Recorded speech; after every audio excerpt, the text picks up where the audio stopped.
Madame Ahalouche, s'il vous plaît, sur le retrait de l'agrément du domaine de Tintigny et elle est jointe également à celle de Monsieur Dupont. Madame Ahalouche, je vous en prie. Merci, Monsieur le Président. Madame la Ministre, le 15 octobre 2019, je vous interrogeais concernant la situation du domaine de Tintigny, donc cette institution dans le Tournaisis qui héberge une septantaine de Français en situation de handicap. Alors cela fait 2 ans que l'institution vit de graves tensions internes entre direction et syndicats. Cette institution a effectivement connu 2 épisodes de grève, dont le dernier d'une durée inédite qui a duré plus de 7 semaines entre février et avril 2019.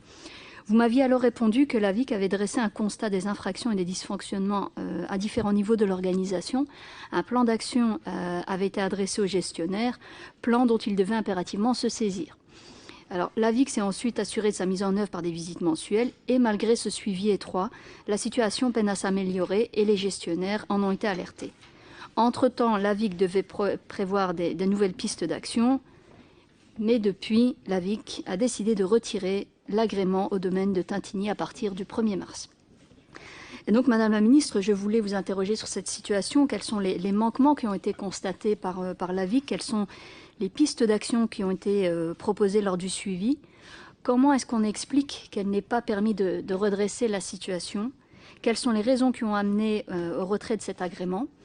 Et enfin, quel avenir peut être envisagé pour les résidents, mais aussi pour les 68 membres du personnel du domaine? Je vous remercie. Monsieur Dupont pour sa question jointe. Merci, Monsieur le Président.